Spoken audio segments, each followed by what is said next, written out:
Hoover Dam still holds back the largest reservoir in the United States, and it still works. But the number that decides whether it keeps working is now 4 feet and 9 inches away. On 16 August 2026, the surface of Lake Mead stood at 1,039.79 feet, and the Arizona Power Authority has already told its members the price of that power could triple. The line that matters is 1,035 feet, that is 4.79 feet below the reading. Below it, 12 of the 17 turbines inside the dam are expected to come offline. At first, this might just seem like a problem for one dam in one canyon in Nevada. It is not. The power from that plant is written into contracts that reach 3 states, and the reservoir behind it is the bank account for roughly 40 million people across 7 states and Mexico. When the turbines slow down, somebody has to buy replacement power on the open market, and that somebody is a rural electric board with about 5,000 members. If you have ever walked out onto the crest of that dam in July, you remember what it felt like. The heat comes up through your shoes. You look over the upstream side, and you can see the bathtub ring, a white mineral band on the rock where the water used to be. That band is not a metaphor. It is a measurement, and it is 14.83 feet taller than it was a year ago. To understand what is happening here, you have to stop looking at the wall of the dam and start looking at the height of the water above the intake towers. The wall is fine. The concrete is fine. Nothing about Hoover Dam is falling down. What is failing is a promise that was written on paper in 1922 by men who had 18 years of river measurements and a great deal of confidence. They met in Santa Fe in November 1922. They were dividing the Colorado River between an upper basin and a lower basin, and to divide it, they had to decide how much river there was. The gauge records they used covered a stretch that we now know was the wettest run in about 400 years. They wrote down 16.5 million acre-feet and split it in half. Tree ring studies done decades later put the long-run average closer to 14. Some years, it has been under 10. So the arithmetic was wrong from the first day, and everybody who has managed the river since has been managing a shortfall that was baked in before the first bucket of concrete was poured. This is the part that gets lost when people talk about drought. A drought is weather. This is an accounting error that was signed, ratified, and then defended for 104 years by every state that benefited from it. The engineers did their job. The lawyers did their job. The river was never asked. Under normal conditions, a hydroelectric plant is one of the most forgiving machines people have ever built. Water comes in at the top, falls through a turbine, and leaves at the bottom. There is no fuel to buy, and very little to break. The Bureau of Reclamation, which has operated Hoover Dam since it was dedicated in 1935, rates the plant at about 2,080 megawatts. Between 1947 and 2008, it averaged roughly 4.2 billion kilowatt-hours a year, enough for about 1.3 million people. 9 of the units sit on the Arizona wing and 8 on the Nevada wing. 15 of them are 178,000 horsepower machines. 1 is 100,000 and 1 is 86,000. Crews were still installing the last of them in December 1961, 26 years after the dam itself was dedicated. But a hydro plant does not run on water. It runs on the distance the water falls. Engineers call that head. Take away the head, and you still have all the water in the world and nothing to do with it.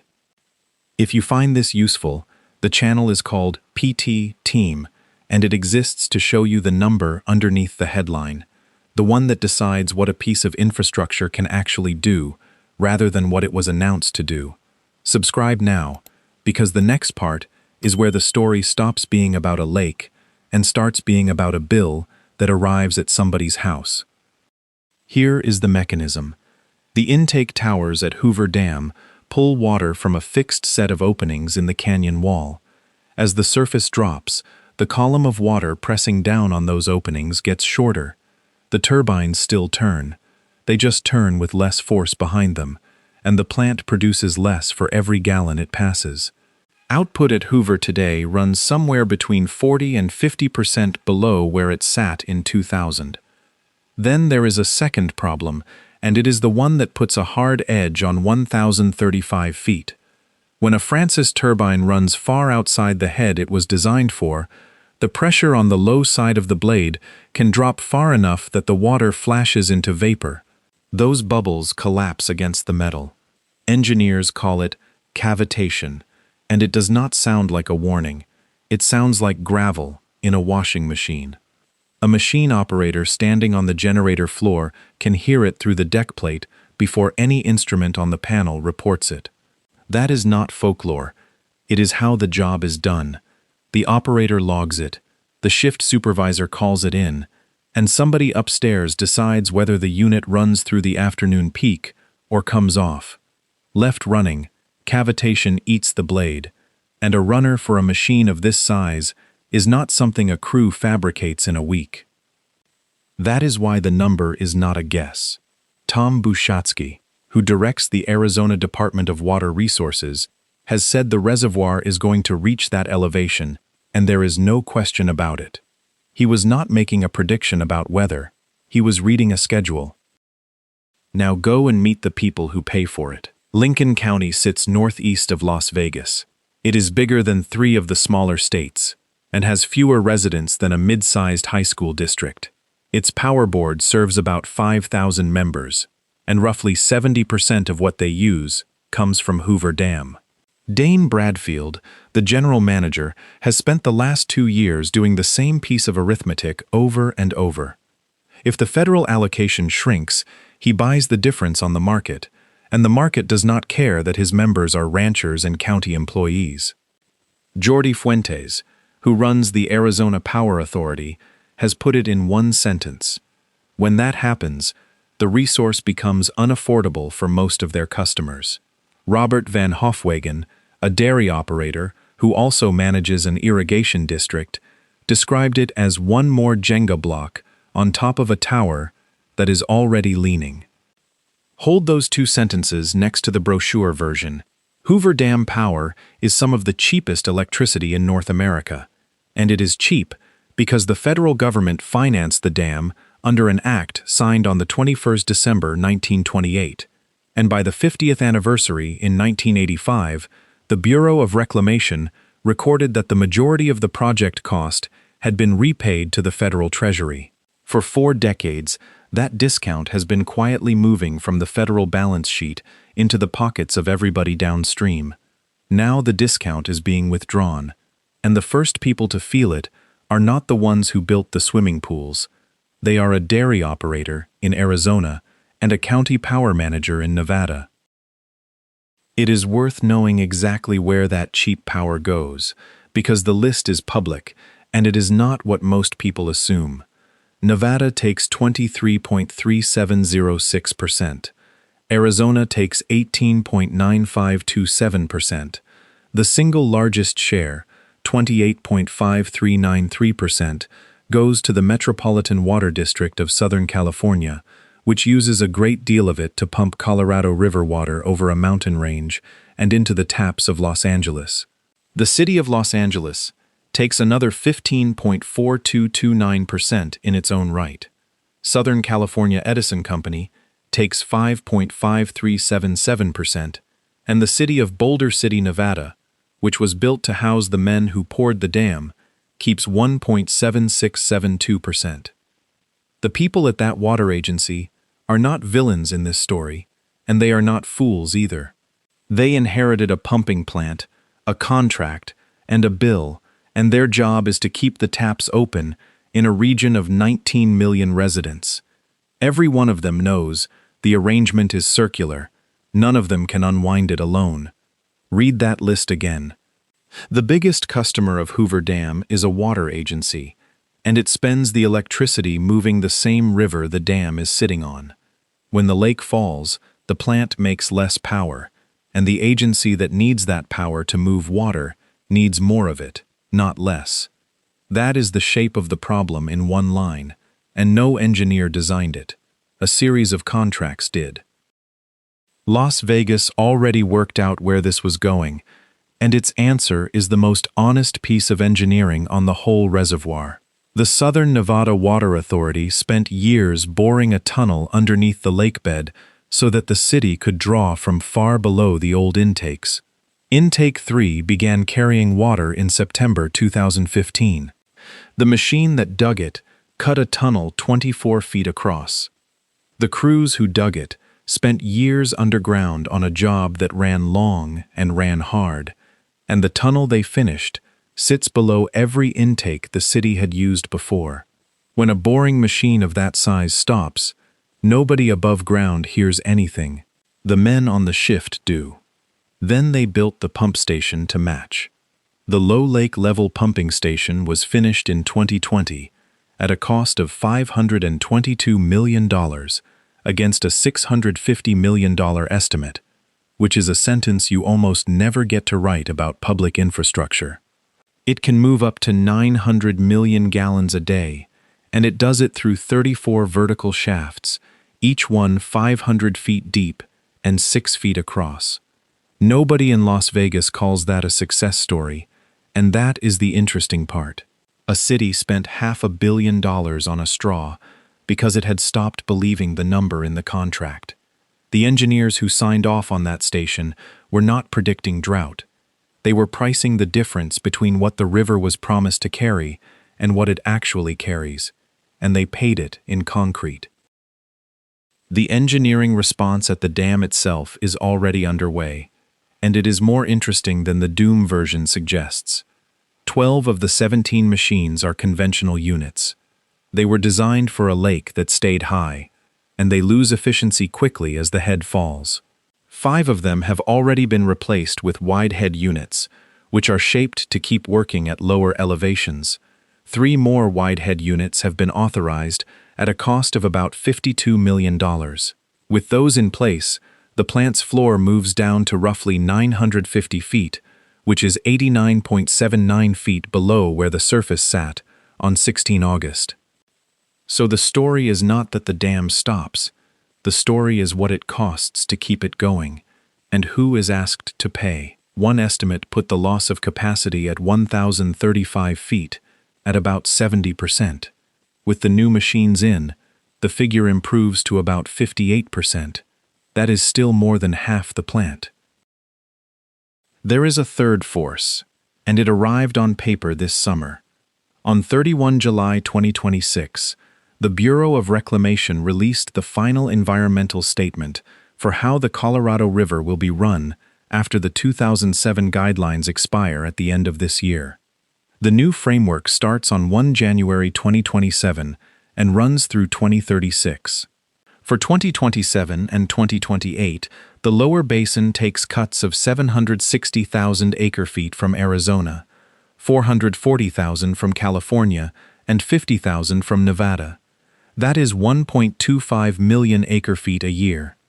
In the worst modeled years, the combined shortage reaches 3.6 million acre-feet, roughly 40% of what those 3 states are used to receiving. A cut of 760,000 acre-feet is an abstraction until you put it on a farm. It comes out of the lowest priority water first, which in Arizona means the growers who agreed decades ago to be last in line in exchange for cheap deliveries. Those families made a deal decades ago, and the deal is being honored exactly as written. That is what makes it hard to argue with and hard to live with at the same time. Read that against the reservoir. Lake Mead holds 26,120,000 acre-feet when it is full. On 16 August, it held 6,963,230, which is 26.7%. It fell 0.45 feet in the preceding 7 days. Now the 4 ways the people responsible are handling it. The first response is hardware, and you have already met it. Replace the machines that cannot follow the water down. It works, it is expensive, and it takes years. The order for a runner of this size is measured in seasons, not months, and every utility on the Western grid is trying to buy heavy equipment at the same time. The second is scheduling. The Western Area Power Administration, which markets the power, and the Western Electricity Coordinating Council, which watches reliability across the region, have both moved toward treating Hoover as a peaking resource rather than a baseload one. In plain terms, stop asking the dam to carry the afternoon and ask it only to carry the hour when nothing else can. Katie Rogers, who assesses reliability for that council, has been clear that this is a planning change, not a rescue. A peaking resource is worth a great deal on a July evening and very little at 2 in the morning, and the customers who used to buy it around the clock now have to find the rest somewhere. The third is modeling. Nathalie Voisin and her colleagues at Pacific Northwest National Laboratory have spent years building the tools that tell a utility what a reservoir will be able to deliver 18 months out. Those tools are why a general manager in Lincoln County knows what is coming instead of finding out in a bill. It is unglamorous work, and it is probably the highest value thing on this entire list. There is a fifth thing that nobody lists because it is not a plan. Every summer, the operators run the plant a little differently than the summer before, and the knowledge of how to do that lives in the heads of maybe a few dozen people. Some of them are close to retirement. A wide head runner can be ordered. 40 years of knowing what the machine sounds like when it is unhappy cannot. The fourth is legal, and it is the one nobody enjoys. 7 states are renegotiating a document written in 1922, while the thing it describes keeps shrinking underneath them. What follows is a hypothetical engineering stress test. It is not a description or a prediction of an actual event at any specific dam or reservoir. Stack the unfavorable variables. Put the surface at 1,034 feet in a year when the upper basin gets a dry spring. Assume the 3 new wide head units are late, which large orders often are. Put a heat wave across Phoenix and Las Vegas in the same fortnight, so demand peaks exactly when supply is thinnest. Add an unplanned outage on one of the 5 units that still works well at low head. Then add the 2027 cuts landing for the first time, in the first year that anyone has actually lived under them. Who buys the replacement power, and at what hour? Does the county board raise rates in 1 step or 3? Does the irrigation district idle a pump station and tell the growers in April instead of July? Does the water agency in Southern California pay more to pump the same acre-foot it paid less for last summer? And does that show up on a household bill in Pasadena? And which of those decisions gets made by an engineer and which gets made by somebody who has never stood on the generator floor? None of those questions have clean answers, and that is the point. Every one of them is a choice made by a person with a name and a job title, months before anyone outside the room notices. Here is the part worth taking away. Nothing at Hoover Dam has failed. Notice to proceed was given on 20 April 1931, and the dam was dedicated on 30 September 1935, and that concrete is in good condition.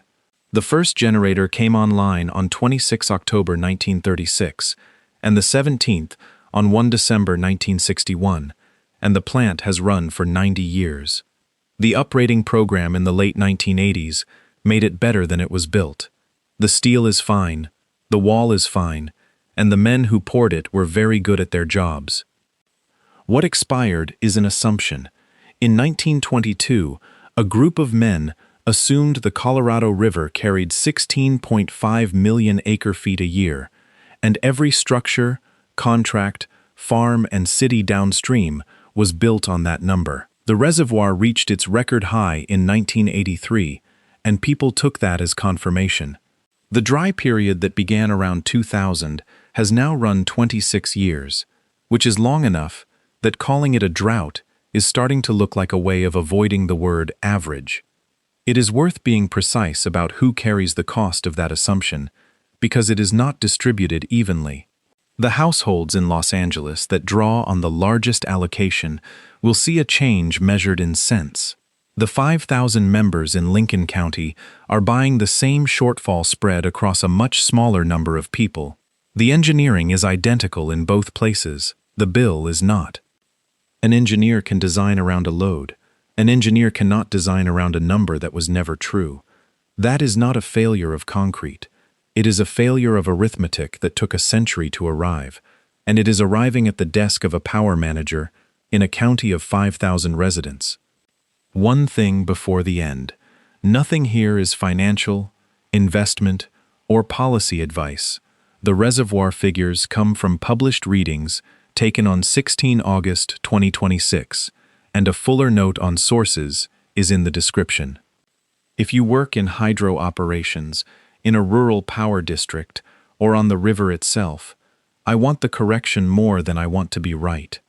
Tell me in the comments what the elevation reading is on the day you watch this, and where you got it, and I will pin the best answer at the top.